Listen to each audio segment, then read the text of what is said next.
سومنک در جوش ما کفچه زنیم، دیگران در خواب ما دفچه زنیم. با فرا رسیدن بهار سبزپوش و جشن بوستانی نوروز، آماده‌سازی طعام‌های ملی همچون رمز فراوانی و شکوفایی اهمیت خاص پیدا می‌کند. در دایره سفر کاری رهبریت ولایت ختنان به ناحیه کوشانیان با عنعنه‌های نوروز و جریان آماده‌سازی طعام‌های ملی شناس شدند. دلده یکی از خوراک‌های قدیم‌ترین مردم تاجیک به شمار رفته، اساساً از محصولات‌های لوبیا دانگی تیار کرده می‌شود. اینچنین از کله، پوچه و شکمبه گاو اون را بیشتر تیار میکنند. دلده این خوراکی سرغذا بوده، به خاطر آنه که در فصل بهار ایام زنده شوی طبیعت، ایام سرشوی کار، کشت و کار است. این یکی از خوراک‌هایی که آدم را به قوت میکند.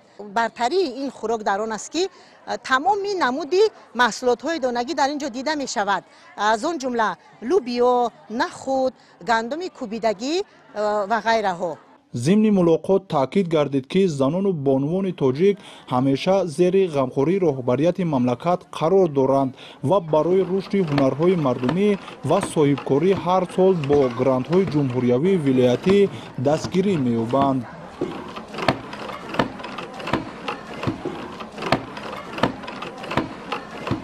می‌ندارم که برای من گرانتی به مبلغ 15,000 تومان دادن. همه مشکلی‌های من آسان گردید. مثلا ماشین گرفتم، خب متو خریدم، رشته، سوزن، همه چیزی که در همین کاری من لازمی در کاری رو همش رو من خریدم. من به حد می‌ندارم. کاری من حاضر پیش رفته ایستاده. مقصد در آینده با میخوام که با همین کارم رو وسیع‌تر کرده، با همین زنها و دخترای بیکار رو جمع کرده، همین هنر رو یاد دهم که فقط در زندگیشون یگان مشکلی به سرشون نآید. در این چوربینی بانوان هنرمند بهترین طعام‌های ملی را از جمله دلده، آش بریده، تحمل و سومنک آماده نمودند. سومنک یکی از عنعنه‌ترین طعام‌های ملی به حساب می‌رود. با مهارت خاص و همراهی سرود و رقص ایدانه آماده می‌گردد. این طعام پر از فیض و برکت رمز نوروزی داشته در بین مردم منطقه و کشورهای همسایه نیز محبوبیت دارد.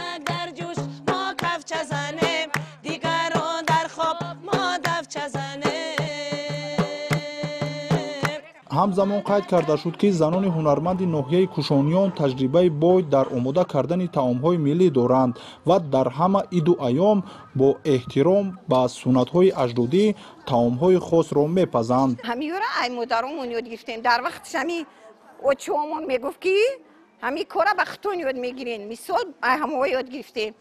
او نما قطمه شوریم، زباله میگیریم کم تر دم میتیم. وقتی که زباله دم خورد بعد گرفته او را تنگ میکنیم و قیمق خوب تنگ میکنیم، قیمق خوب قطیبه چی میکنیم باید قدم میتیم. وقتی که دم دادیم چی را دم که دادیم شروع تنگ میشود. بعد دم که خوردن با وقتی که چی کنیم توه دا علو میمونیم، کم کم علو ایسی میمونیم. اگر میونه دمونیم میسوزم. وقتی که چی کنیم خیلی چی کردن بعد چند بار میگردون دیرم این خیلی.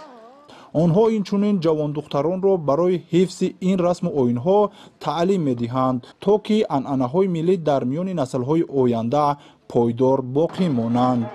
نوروز که تاریخ قدیمه دارد، نه تنها برای مردم تاجیک بلکه برای دیگر قوم و ملت‌ها نیز جشن دوست داشتن است.